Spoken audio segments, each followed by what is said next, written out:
Hello and welcome to another episode of Top Deck. Today we are taking a look at Jason Wood's 5th place deck list from the Carlisle regional that went over the previous weekend. So this is Dino Dolls, which I don't think we've featured on the channel yet, so this is pretty cool to get into. First of all, I'll take us through the deck list itself, then we've got an interview with Jason talking about some of the decisions that he made when making the deck list and how it all performed.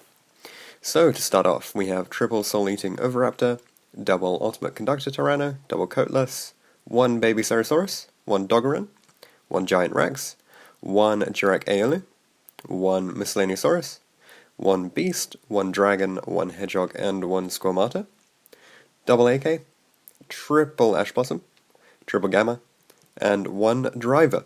And then for spells, 3 double Evolution Pill, one Foolish, 3 Fossil Dig, one Monster Reborn, one Rota, triple Shadow Fusion, and triple Evenly Matched. For the extra deck, we have one Grista, one Shekanaga, and one Winder. Then we have a Chambara, Omega, Scrap Dragon, which is pretty cool. Then a Trishula. For the rank 4s, Dweller, Dolka, and Lagia. Dolka was seriously underrated, maybe it's appreciated now, just for the fact that you can activate it multiple times per chain. That's kind of insane. Then we have the Utopia package, and one Bagiska, and Tornado Dragon for the spell and trap removal. And finally, we have one Decode Talker. For the side deck, triple Chaos Hunter, triple Effect Veiler, one Farfa for spot removal, triple Cyclone, triple Chalice. This is really cool to see because of the interactions that it has, so I'll ask Jason about this. One Raigeki, and one Dark Hole. So that's it for the deck itself. I'll just go over the rounds that he played before we get him online. So first off, he played round 1 versus 60 card Lights 1 and 2 won them. Round 2 he played against Wind Witch Kaiju Fairy Tale. So I guess this is the Luna build. And he beat that, he drew that 1-1, sorry. Round 3 up against True Draco, he 2-0'd them. Round 4 against Invoked, he 2-0'd them. Round 5 against Trickstar, he went 0-2. It's a pretty rough match because you tend to add pretty important things with the Dino deck, and they could just banish it at that point, so that's a bit unfortunate. And round 6, he went up against Magician and went 2-0. So overall, he won 4 games, drew 1, and lost 1. So that's it for the matchups. We've been through the deck. Let's get Jason online and see what he has to say about the deck. Hi Jason, how you doing? Doing great. Great to be here yourself. Yeah, I'm good, thanks. Congratulations on 5th place at Carlisle. How did you find the event? So there was like a lot of regionals on that weekend. So the Carlisle one was one of the smaller of the 3, but there was still quite a number of good players there. I played more of a left field deck because I didn't have access to cards that I wanted, and yeah, it was a great time overall. Yeah, that sounds good. Was it well run as well? Big shout out to the guys who organised it. Okay, yeah, you always wanna be competing at a well-run event. So Exactly. yeah. So this deck list, I'm a huge fan of Dinos myself. Never actually played the Shadow version of it. So I've just run through it quickly already. But some of the things that, given that I'm from like a traditional Dino background, just a few things I wanted to ask about. So first of all, running the one Baby Ceratosaurus, is that enough? Yeah. So you have a lot less triggers for the Baby Ceratosaurus in this deck. So the one Baby Ceratosaurus is to kind of like when you have hands like Fossil Dig Normal Summon, it means that your Tyranno, instead of just being like an aggressive card, also because sometimes when you pop stuff, you keep popping stuff and you run out of recursion. But it means that when you're popping a Baby Saurus, it's also extending your combos as well as answering your opponent's board. Okay, yeah. And it also, without the Max C in the deck list now, it also functions as a second Sheknaga target, which comes up a lot. Cool, yeah. And I assume Giant Rex is that's the only other one, right? Yeah, Giant Rex is the primary one, yeah. How are you finding Coatless now that it's available? The card is absolutely insane.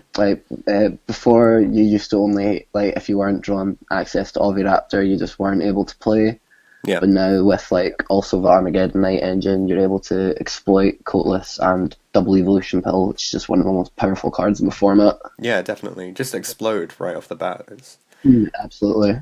kind of insane. So the Shaddoll lineup. So I haven't played Shaddoll since they were meta. Do you find that one of each of these is enough? Did you ever want one again? In retrospect, I think if I was to play this list at an event again, I'd go as far as to cut the schemata. Okay, yeah. 'Cause, you blind second, so the Doll Fusion is only really sending them from the deck anyway. The idea with Schemata was that like if you need to keep a Shadow on the field as a responsive card, you can like Hedgehog for Schemata so that your Shek can pop Schemata and send whichever Shadow you want on their turn if you need to like interact with something. That's cool. Yeah. But I think in order to like increase the consistency of the deck, I'd want to cut the Schemata to reduce the Shadow numbers. Yeah. And would the replacement for that be the third AK, or would it be something else? The third AK is definitely an option. I also I think Dark Hole and Regeki in the sideboard performed so well that I'd want them in the main deck. Okay. I think if I was to play the deck again. Yeah. I'd also possibly want to test Gold Sarcophagus, but I'm a bit iffy about it. Yeah, sometimes it helps you to build your board a bit quicker, but then I mean, half the time it'll just get ashed, right? Well, it's not an ashable card, but I think it just sort of like all it really does is give you a spare 4 on the board. I don't think it really does enough to justify its inclusion when you're going second. Okay. Going first, it's like gives you half of a defensive card, which is pretty cool. Yeah. And I guess there's no easy way to Black Rose before you make a push then with this. Nah, you could like maybe play like Destrudo or something, but I don't know. Yeah, You're able to bait out negations easily enough. Okay, cool. Yeah, everything else looks really solid. My only other question on the main was why? Is there a reason why you wanted to play one Rota with the 2 AK? Is that just because you get to it with a little bit of deck thinning? It's so yes, like 2 Armonite and Rotas because like you never want to be like drawn into it again if you have to like go into a grind game. So yeah, it's you want like more copies of it, but having less copies of it. If you get what I mean. Okay, yeah, it makes sense. So the side deck, I think everyone's been playing triple Valor and Chaos Hunter at the moment. Yeah. Farfa is a nice option to have. Yeah, for sure. Baguskas is a huge problem for this deck. Yeah. So having like an engine outfit with the Doll Fusion is pretty cool. Yeah, that's cool. And then you played Triple Chalice, which I don't think I've seen come up yet. So that's pretty cool.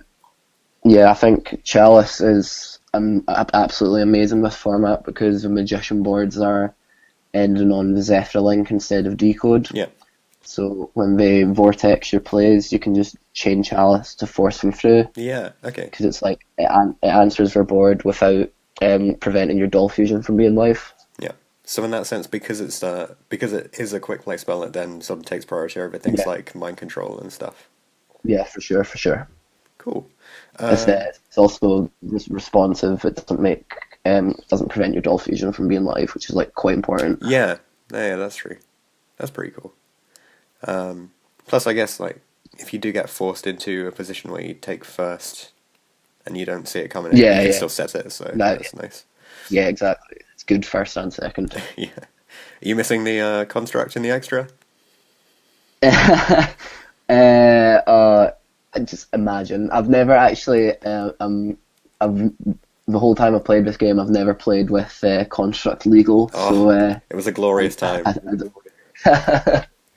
I think the only other thing I wanted to ask from the extra deck was you went for Scrap Dragon over any of the other 8s. Is there a particular reason for that, or is it standard? So Scrap's really cool because I think it's probably the best 8 to Gamma 4 on your turn because it's spot removal, but also frees up your extra monster zone for your Chambara plays. Oh, okay, yeah, that makes a lot of sense. Yeah, because if you went for like Scarlet or something, you just get stuck. Yeah. You're not able to adequately OTK with a Chambara. Yeah. Yeah, it looks really solid overall. Are there any changes that you'd make following the event? The other than cutting the Yeah. schemata, I think evenly matched was really, really underwhelming. It consistently underperformed, Okay. and I definitely wouldn't include it in the future. Yeah. Probably with the Dark Hole Raigeki and then I don't know what else in place, but yeah, evenly matched would definitely just be sided for like Draco and Paleo and that sort of deck. Yeah. So with your matchups, was it never really that relevant? You could just sort of push through anyway. Um, yeah, so I never drew it against Draco, which is like the matchup it's best against. I evenly matched for two against Invoked Yeah. and against Magician. Like I never drew it against Magician, but it's not very good against that deck in testing just from like the fact that they established so many hard negations and that you'd rather force your plays through than force it evenly matched through. Okay. Yeah. You'd rather you'd rather cards that you don't have to expend your battle phase being Yeah. out their negations. Just because Ultimate Conductor is so necessary to get the push Yeah, through, right? yeah, exactly. It's your only true answer to our board. Yeah. Okay. It lets you get really like sacky OTKs. Yeah, that's true. So would you make that then the Dark Hole Raigeki and The Dark Hole Raigeki, possibly the third Armageddon Knight. yeah. Would you consider playing like a full Kaiju engine in this, or do you not think it's necessary? I think it's definitely an option, yeah, but I think again that this format doesn't really like have a sort of sleeper boss monster. Like it's cool that Dogran's like searchable and stuff, Hmm. but if you're like searching it into a board, like there's obviously nothing that worth kaiju in that board anyway. Yeah. Because against like Draco and stuff, you're more afraid of their like four copies of Skill Drain than you're afraid of their actual engine. Yeah.